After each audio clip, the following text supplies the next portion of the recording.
Okay, I'll pass it over to Carly. Yeah, that means we're ready to get started. Who's excited? If you're super excited, get your hands to shake. Let's get nervous and excited. I'm super ready. For our first story, we have Casey Skeldon.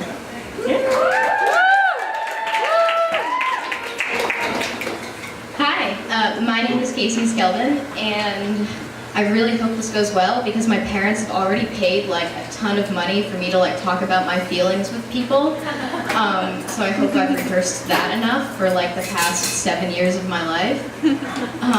So for me, anxiety is like a lifestyle. Like I am the MVP of anxiety, and everyone else like is playing like Pee-wee anxiety. So one of my earliest childhood memories is being dragged to see a child psychologist by my mother for separation anxiety. My mom was really sick of having to stay at every child's birthday party in like my overcrowded public school classes, and that's like 20 birthday parties, and I wouldn't let her leave. So that's like a big time commitment. And a lot of plaster fun time and like Chuck E. Cheeses to sit through. So that was my early childhood experience, and things just got worse from there. Going into middle school, I was just like the most neurotic kid. I was just this tiny ball of fear, I guess, and that's kind of continued. But things got really bad, and by 7th and 8th grade, I just couldn't really function. My parents thought I was lactose intolerant because I couldn't digest like anything, but it turns out I had stress ulcers that were just like, I was in constant pain, physical pain, emotional pain. By 8th grade, I just couldn't go to school anymore. I like left in like January or so and just didn't go back to middle school. And in that time I was taking off from school, my anxiety turned into depression, which was nice because then I couldn't feel the anxiety, but bad because I just couldn't feel anything. It's like being on fire and deciding that the solution is like to drown yourself. It was not great. I was able to get back into school, go back, start high school, and things still weren't great. I fell into a cyclical depression. I would have these periods of just no emotion whatsoever. It would go away, and then I would just be absolutely panicked and in total distress. So things were up and down, and I kind of always figured college would be the way out of that. So senior year of high school, I was deciding between WZLY and another school. Spoiler alert, I'm a transfer student, so you can guess what happened. And I was actually deciding in the midst of the Boston Marathon events, and that was really frightening.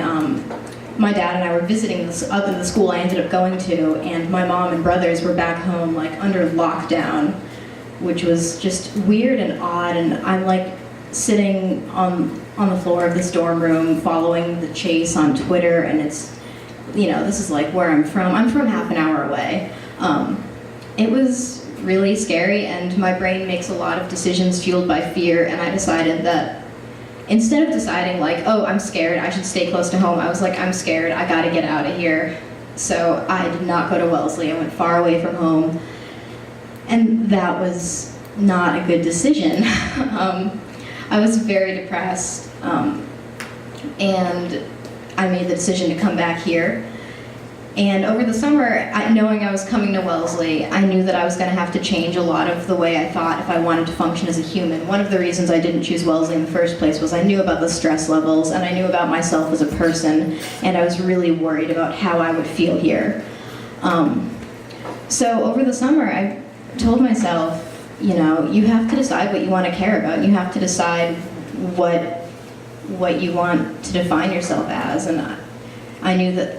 And I realized something I should have probably realized after therapy, but it took my parents, a year of college tuition at a school I didn't like, plus all the therapy money for me to realize I needed to care about the things that actually mattered. So I'm here now, and I'm doing stuff that I care about, and I'm spending time with people around me, and I'm kind of like I've come to the conclusion that there's stuff that matters in life, and that is the stuff that you should care about, and then there is stuff that doesn't matter, and that it's obvious, but you shouldn't care about the stuff that doesn't matter, and you should, you know, be happy. And I'm here, and this is honestly the most relaxed I've ever been, even on stage, staring at all of you. That's a lot of people. But yeah, no, WZLY guys, just chill, man. I don't get the Wendy thing. I'm just kind of straight chilling, guys, all the time. Okay, thank you.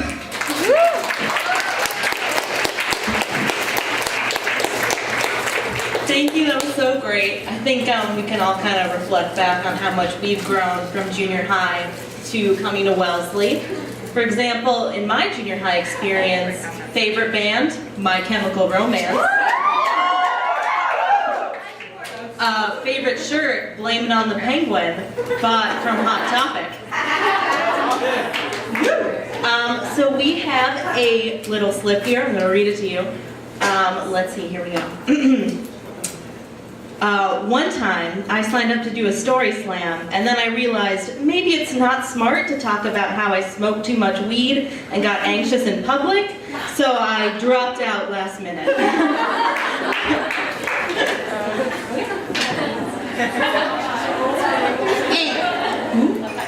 And next up we have Zanine. Everyone give a big round of applause.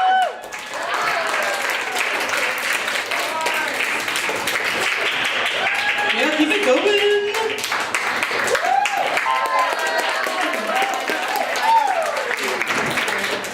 I was 11 years old when I first moved to Lexington, Massachusetts. My family and I were coming from Saudi Arabia, a super conservative country that I'm sure you've all heard of. So it was a big culture shock for me, of course. You know, like with all the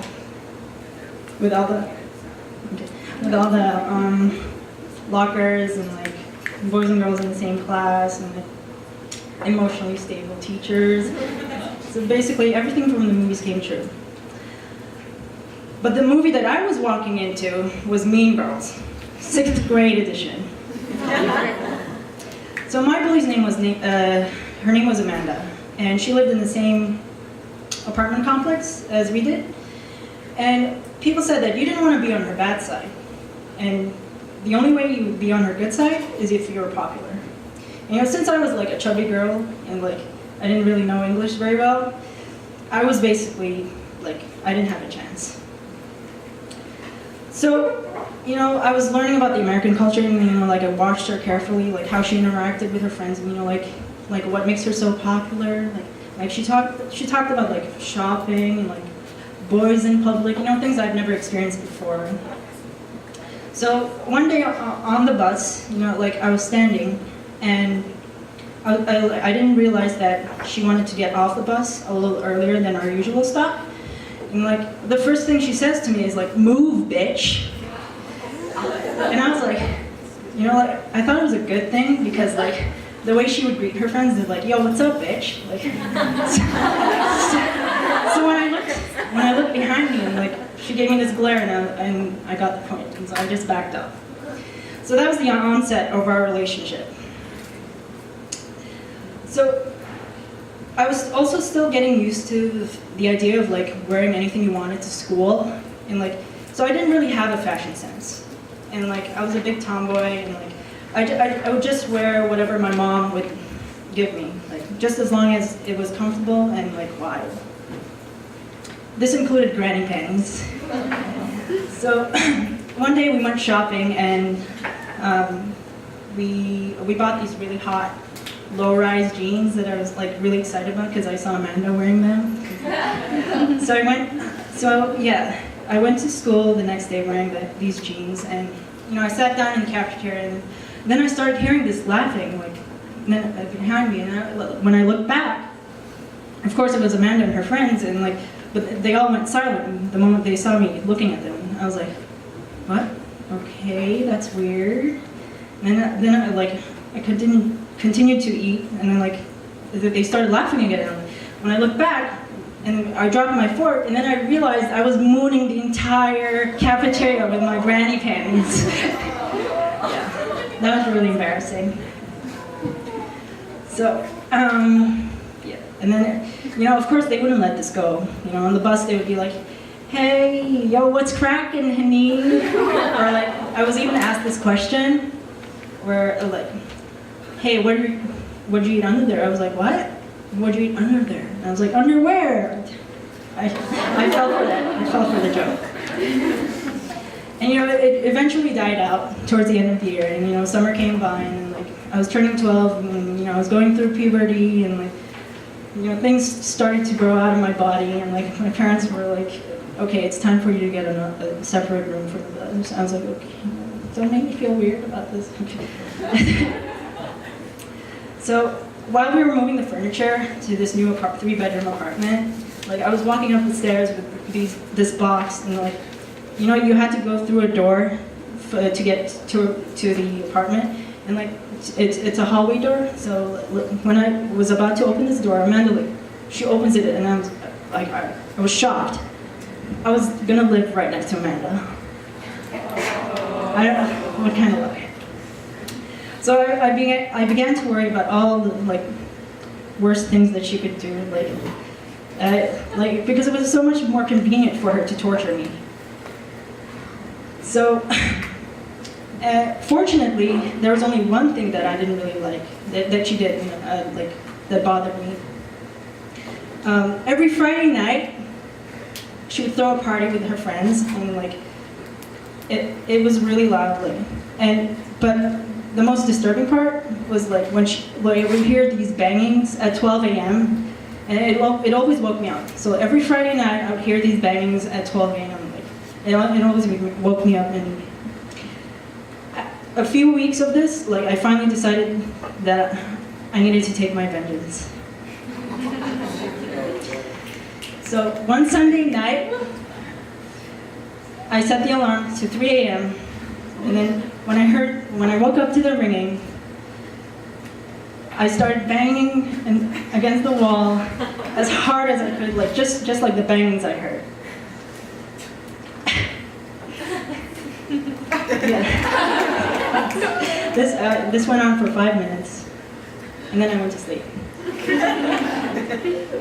And the next morning, I was walking down the street and I saw her walking to the bus, and I was like, ha ha ha, yes. She looked kind of tired, and I was like, yeah, it was because of me.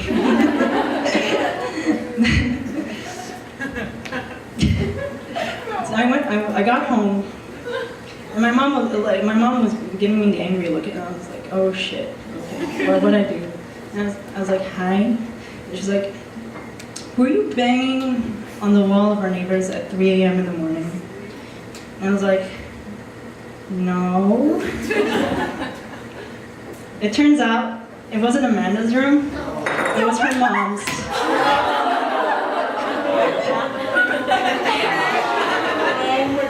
So, after a few months, all the bullying stopped. I wish I could tell you that she and I sat down and had a heart-to-heart conversation about our problems and differences, but she just moved. And it ended my anxiety. Welcome to America.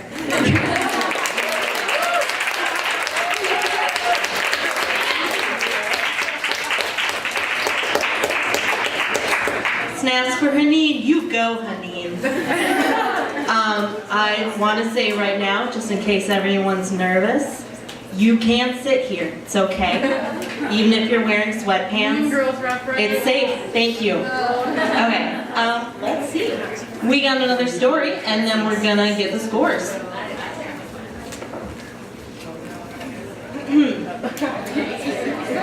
Okay, everyone ready? So it's a junior year, and I'm at prom. Somehow I have a date. A best friend, a first-time girlfriend, a date. We're dancing to our prom song. I'm sweating like a freak, and it's a slow dance. And she's smiling, and I close my eyes, and I lean in. First kiss for the first time. And I just completely miss her mouth. It's okay. you. Okay. Do you have the scores? You ready? 8.5. Have them say their names first. Oh, yes. Say your names first. Sweaty palms. Sweaty. Okay, we got 8.5 from Sweaty Palms. 8 from your mom's spaghetti. 8 from your mom's spaghetti. So there. Primal Scream. Where's Primal Scream? Are you ready, Primal Scream? 8.5? And 8.5 from Primal Scream. Woo! Good job, everyone. And we got a few more stories while they figure out their scores. Okay.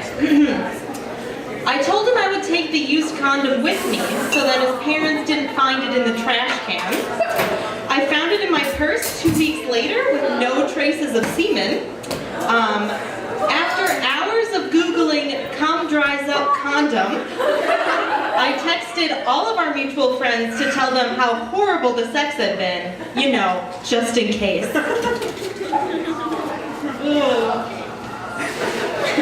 And then my boyfriend's mom came home when we were losing our virginities to each other. We hid in a closet for an hour and had sex for a total of 5 minutes. Okay, are we ready for the scores, everyone?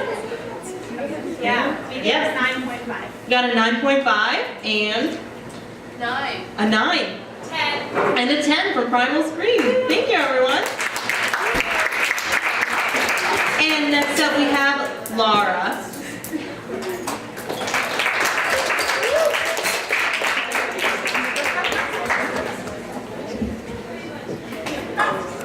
Hey guys. So when I was 14, okay, hold on, how do I start this? Right, so it took me until I was 14 for me to realize that I deserved to be in a relationship, that I deserved, you know, to like talk to boys and flirt with boys. And so I discovered that when I was at a party, my friends got tired of playing Halo, and so we started to play Truth or Dare. And then the love of my life asked me if I'd ever done anything, and I just had this epiphany, like, oh my God, I'm allowed to do things. And so from there, I started really paying attention to the Love Life part of 17 magazine. It ended up being my guide, although I didn't really need it until about, I guess I was 15, and I had just received a text from this boy in my improv class who, and he was like, oh, you know, it's like 11 o'clock at night, but I'm like an angsty teenager and I'm gonna, you know, take a walk and I'm just gonna happen to walk by your house. And as teenage boys do, apparently. And my parents weren't home, so I was really excited. I was gonna, like, there were no boys allowed in my house, but I was really excited. I was gonna invite him to sit on the steps inside because it was raining, and so I consulted 17 magazine. And, you know, going through the flirting tips, making sure, because, you know, 17 had my back. And one of the things they told me, they said, boys love cinnamon gum because cinnamon activates the senses. And I was so excited because my family had recently gotten into 5 gums, like we just had packs of them, including cinnamon gum. And so I took I was prepared. I had my 5 gum, the cinnamon flavor, put it in my pocket, put on my leather jacket, and like my mascara and my slippers, and I was ready. The boy came into my house and I let him in and I was like, you know, be quiet, my brothers are upstairs and you're not allowed to be here. And so we talked and we started talking, and I had my weapon, I handed him the 17 gum, and he was like, or I was like, hey, you want some gum? And he's like, yes. And he looked at it, he's like, oh, cinnamon, gross. And so I was out of moves. Out of moves, so I just like put the, I guess I put the gum back in my pocket and kind of winged it.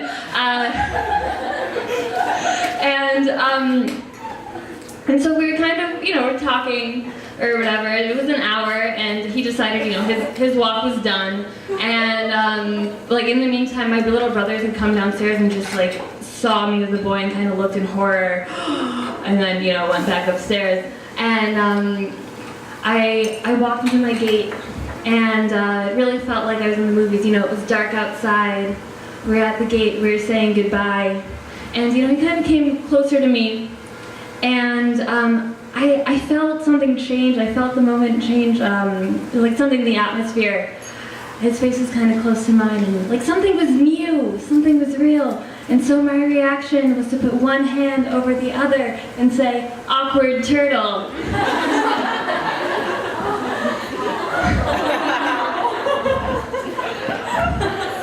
And he just kind of looked down at the ground and gave me a hug and then walked away. I ended up dating him later. It's okay, don't worry. But yeah, that was the story of my first almost kiss. Thanks, guys.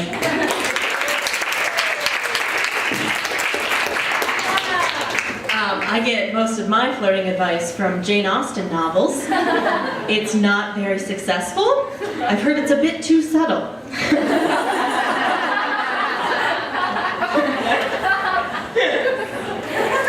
Okay. 10, Carly, 10. Thank you. Trying. Okay. I could see him from across the street. Intermittent traffic obstructed my view, but I would have recognized him anywhere. It had been 2 years since I had last seen him. I thought I was over it, but I clearly wasn't. I held my breath, trying to decide, trying to make that split-second possible life-changing decision. Was this my second chance? Should I do it? Should I walk over? The end. We'll never know the answer, you guys. Okay. Once upon a time, I was so anxious about soccer tryouts that I sweat through my shirt excessively. Someone asked me if I had just gone swimming in my clothes, and I said yes.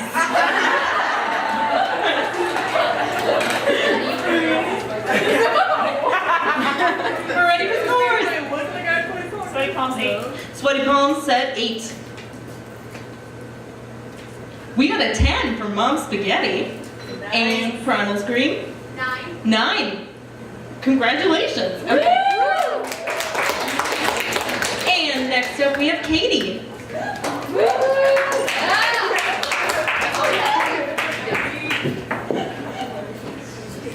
That's okay. I can keep it.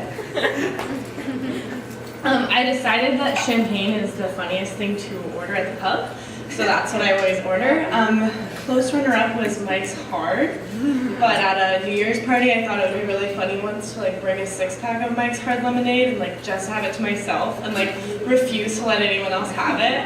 And I like couldn't drink after 2. Like I was so nauseous from like whatever is in Mike's Hard that I like couldn't drink anymore. So I was stone cold sober at a New Year's party. That's not my story. Sorry. I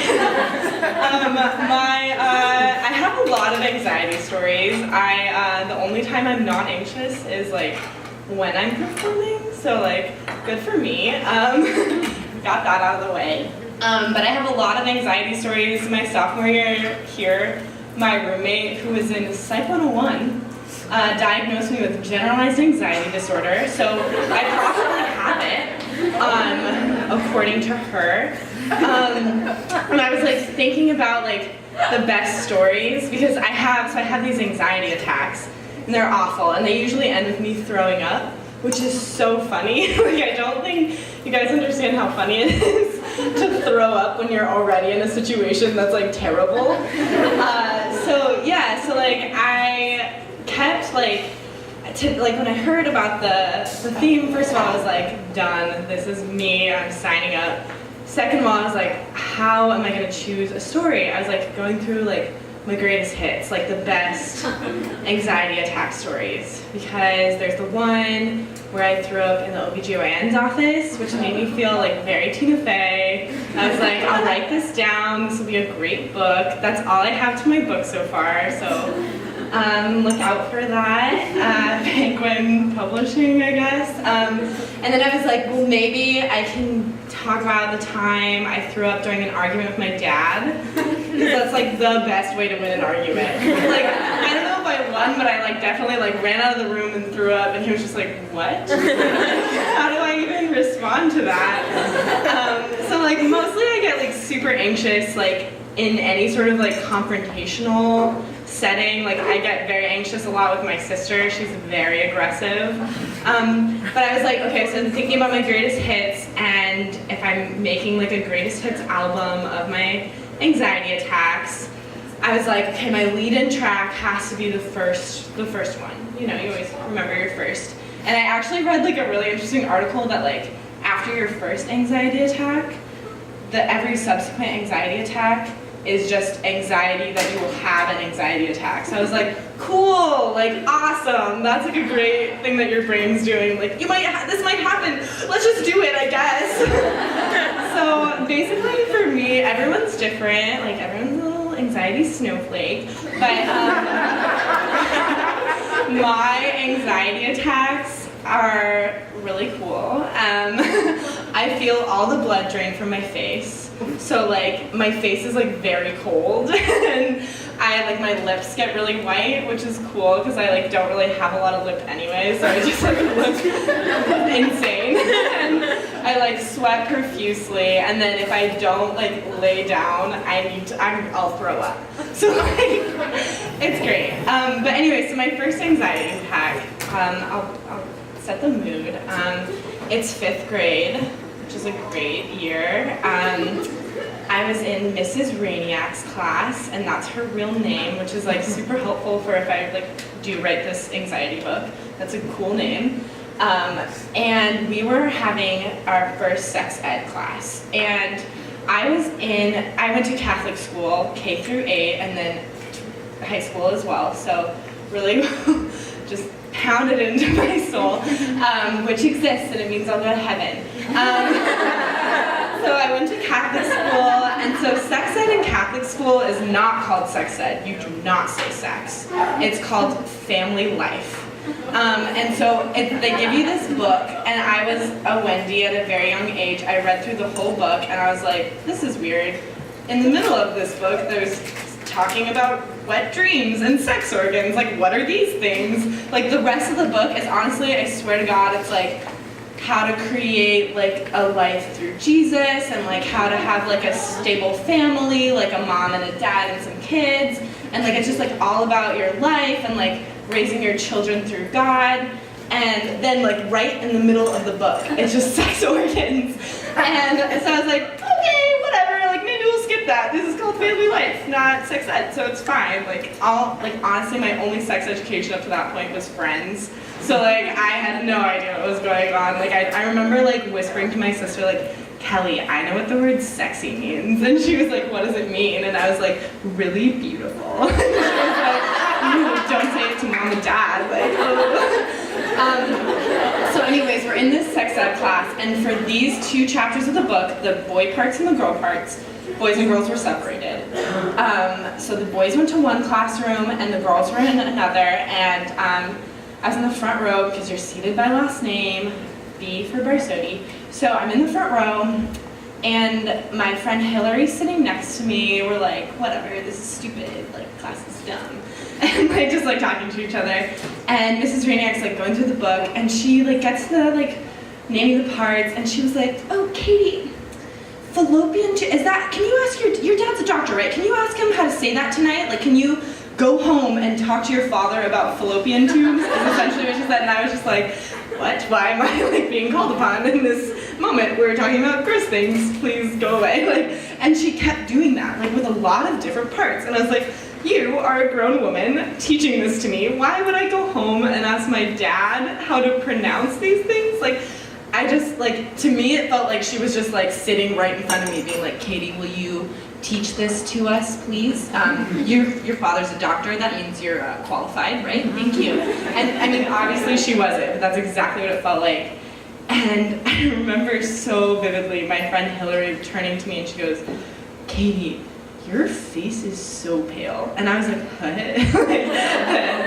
Excuse me? And like, just sweating, just so sweaty. And I was like, what is happening to me right now? I hate everything. Like, it was awful. And like, finally, like the last straw, I don't even remember what Mrs. Rainiac said to me, but she like asked me to like pronounce like vas deferens or something. And I like got up and I ran to the bathroom, threw up, which is like super cool, and like slowly walked back because I was like, no one's coming after me. Like I just ran out of the classroom. Like I was expecting it to be like a little more dramatic, but no one came after me, and so I like walked back and I was like, I threw up, and she was like, oh, okay, do you want to go home? And I was like, I think so. Like I felt fine because afterwards you feel fine, but like I was like, that means I'm sick, I think. Like, can I go home now? So I was the girl who threw up during sex ed, and every anxiety attack after has really just been a breeze and a joy, I guess. So that's it. Give it up for Carlin.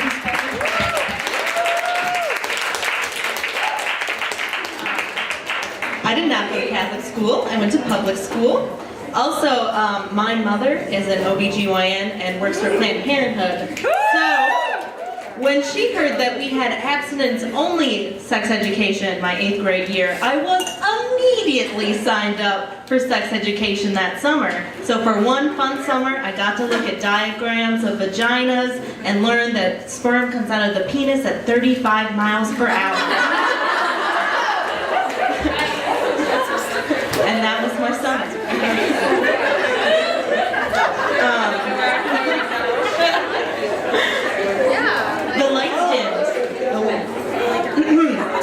The lights dimmed and things began to flicker before me. All I could think about was the timing. I couldn't wait for long, else it would just be awkward. I believed my will as I was driving behind and took the. I can't read this. I can't read. Fun fact: I can't read. I don't know how I got in here. I've been faking it for years. Thank you, everyone. Oh, here we go. Very Wellesley story. Okay. First time eating pussy. And every time after that. Nuff said. Muff said. Can't take credit for that joke. That was written. Okay. One time I made a caterpillar so anxious it threw up and pooped on me at the same time. Only we could find that caterpillar and bring it up to this stage.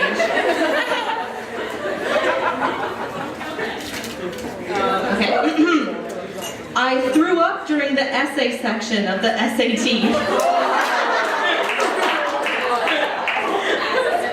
And for our last story, we have Claire. Oh, scores! Thank you, got nervous again. Scores, please. We got a 10. 10. 10. Yeah. Katie's isn't dead serious, so I love her. Okay, so is Claire. So much love. Hey, Claire. Let's give it up for Claire. Alright, so I'll preface this by saying this is a story about like a really scary night that ended up being just fine. But so like many of the presenters here, my relationship with anxiety is long and storied.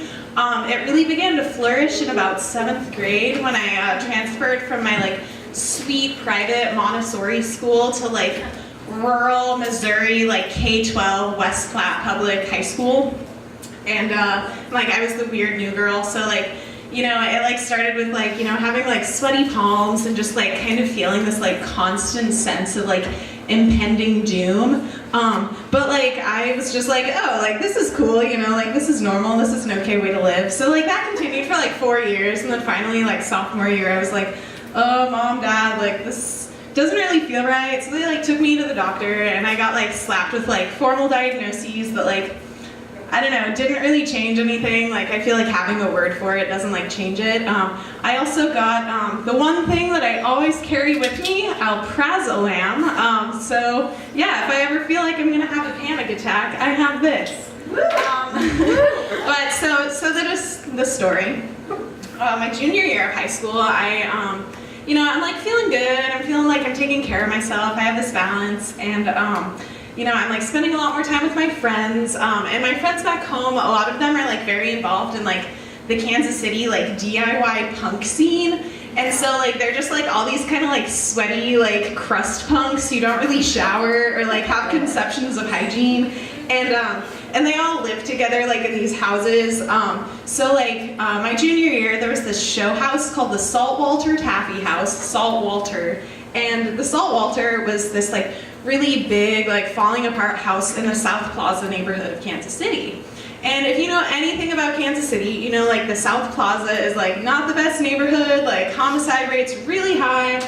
My dad, who was a radio news reporter for like 50 years, like probably like once a month would come home and be like, oh hey, like I spent the morning like interviewing a man whose like wife just got knifed in the South Plaza neighborhood, so be careful. And so I was always just like, okay, I won't go there. But I found out that there was this show happening at the Saltwater one Friday night, and I like really wanted to go.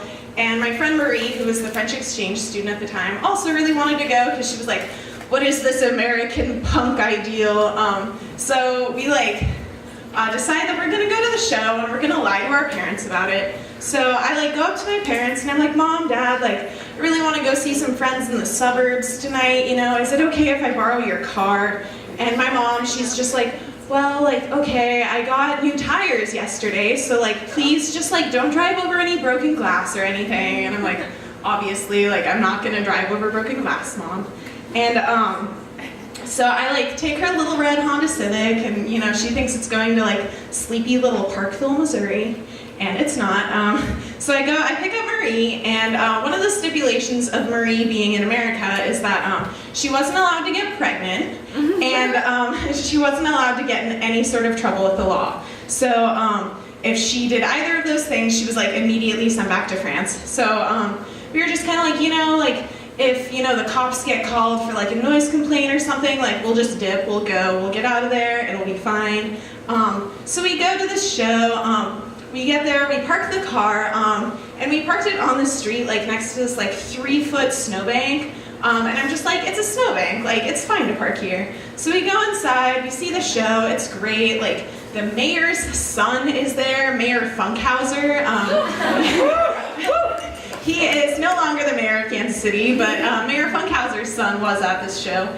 And you know, we're in the basement listening to these bands, it's great, like just like super grungy and dirty, and like I really feel like I need to take a shower. So like the show is winding down, and like I think like the last band's getting ready to play, and then like this guy walks in, he's just like, red Honda Civic, like whose car is this?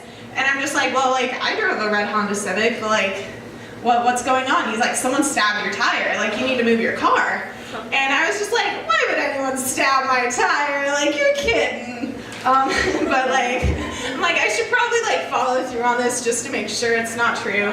So I go outside, and like, sure enough, there's this woman standing next to my car, like screaming at the top of her lungs, and she's like, these damn kids with their loud music, they're destroying our neighborhood. And I'm just kind of like, ma'am? And she's like, this your car? I was like, yeah, like that's my car. And she was like, why are you parked in front of my driveway? And like I look, and like past the like 3 feet of snow, like there's like a concrete driveway. So I'll give her that. I was illegally parked, but I felt like it was kind of like academic at that point to be like, there's a driveway here, because like I felt like the snow was probably a bigger obstacle than my car to like getting out. But she didn't think so. She was like, I can't move my car out, like I want to go to the store and you're in the way. And I was like, I'm sorry ma'am, like I'll move my car, it'll be fine, I'll leave, like we'll get out of the way, I'll never see you again. She's like, you can tell that to the cops because they're on their way here. And at this point I'm just like, oh god, like, you know, I heard there were like people like snorting coke in one of the bedrooms in this house. There's like a bunch of underage drinking going on, noise complaints. Like I'm like, Marie's gonna get deported. I'm gonna go to jail. All my friends are gonna go to jail, and they're all gonna hate me because I got them sent to jail. My parents are gonna kill me for lying. So at this point, I'm like having like a pretty severe panic attack. I'm like crying. I'm in tears. I'm hyperventilating. And like all of a sudden, like the cops pull up, and like they're obviously like not really pumped to be there because like there are like gunshots like 3 blocks down the road that like they kind of like feel might be more pressing than like a parking ticket. But so like they get out, there are 2 cops, one of them talks to the woman, one of them talks to me, and I'm like, yeah, like I parked here, so I'm in the wrong, but also like I think she stabbed my tire. And like the cop was just like, oh, it's just flat. Like you just need to put some air in it. Like go to the BP down the street and fill your tire up. So they write me a ticket, and like, I think they just wrote me the ticket to vindicate me, the woman, because they're like, 3 weeks from now in the mail you'll get like an actual ticket that you can pay, so just like keep that in mind. So just like, okay, like everything's fine, like the cops leave, we go down the street, I'm like, okay, like Marie's not gonna get deported, like I'm still gonna get in trouble, but like we'll be fine. So sure enough, like there's like a gaping stab wound in my tire, the tire that had just been changed the day before on my parents' car. So we changed the tire, and at this point I'm like, I have to call my parents and tell them what happened. So I called my dad, and I'm like, Dad, like I went to the South Plaza to see a band, and I got Mom's tire stabbed, and he just like goes ballistic. Like it's definitely the most angry he's ever been at me, and he's like, park and like wait for me, and I'm gonna come down there and I'm gonna check out the tire, and then I'm gonna come get you, and you guys are gonna follow me home. So just like, can we just like talk about this now? Like I really just want to rip the bandage off and get this out of the way. Like tell me, like I can't leave the house for a year. Like just like tell me what my like repentance will be. And my dad's like, we'll talk about it later. So we park the car, we wait for him. I'm like sobbing the entire time, and Marie's like, it's okay, like trying like very feebly to like comfort me, and my dad rolls up, he's like furious, and so he gets there, and I'm just like, okay, like let's talk about this now, like really just like trying to get it out of the way, and he's like, no, we'll talk about it when we get home. So we like drive home. I don't know why he thinks I'm safe to drive, because I'm like still panicking, like very like blurry vision, like can't really see the road because I'm still crying. But we get home and like get out of the car, and I'm like, okay, like finally like the moment's here, we're gonna talk about it. And so I'm like, okay, Dad, like I am so sorry. And he's like, I'm tired, we'll talk about this in the morning. Which again, like I don't know, I think at this point he was just like fucking with me, because parents know best. Yeah, so I like spend the night just like sitting there like looking at the ceiling, like thinking about how I'm never gonna like see the sun again. And then like the next morning at like 7 a.m. like my dad comes downstairs and like sees me crying, and he's just like, your mom and I talked, and like we feel like your guilt and anxiety are punishment enough, so just like pay for the tire, and like you've learned your lesson, which like is like the nicest punishment I think like I've ever been given. So then I'm like, okay, like I'll pay for the tire, I'll pay for the ticket, everything will be fine. So I paid for the tire, and then I was waiting for the ticket to come in the mail, and like a month and a half goes by, and like still nothing. So I like mentioned it to my dad, and I'm like, hey, like I really don't want to have like a warrant out for my arrest for like an unpaid parking ticket, and like he's friends with a bunch of the cops because like they all know him, and so he like calls the police station and like talks to this woman, and then he gets off the phone. He's like, yeah, like they checked, like there's no record of you ever having gotten a parking ticket that night. So our theory is that like the cops were just like, okay, like this crazy lady stabbed her tire, and like that was punishment enough, so we're gonna pretend to write her a ticket and then throw it away. So that's the story about how I like screwed up and then it was all fine. So thanks.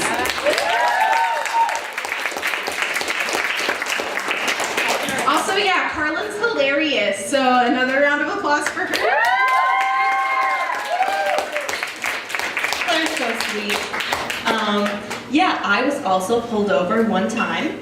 My tabs were expired, but I had only been driving for about 2 months, so I didn't know what tabs were. So the lights go off, and I'm like, I'm doing nothing wrong. I'm driving under the speed limit, per usual, listening to 70s music. The lights go on, can't possibly be for me. I'll keep driving.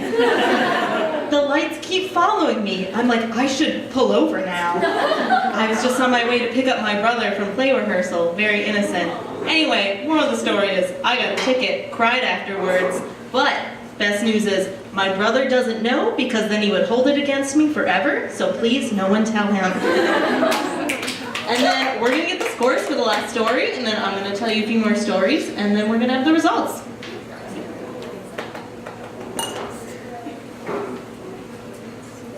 Oh, there appears to be a deliberation. Are you ready? 10. We got a 10!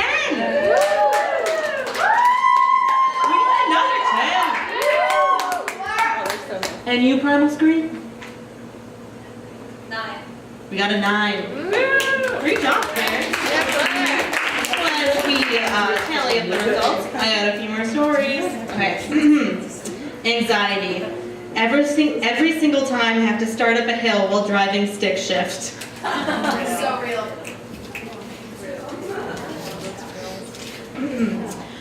One time my sister gave me a brownie to calm my intense fear of flying before flying to Taiwan. It didn't help. There was a lot of turbulence, and it was a pot brownie.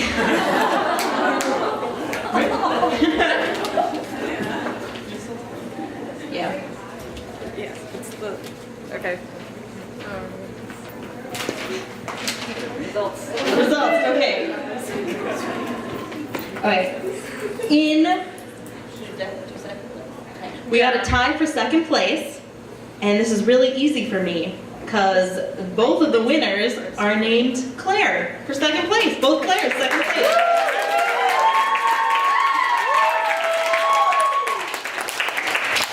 And for first place, I'm pleased to announce that our winner is Katie. But I just want to say great job everyone who performed, and thank all of you for coming out tonight. Give yourselves a big round of applause.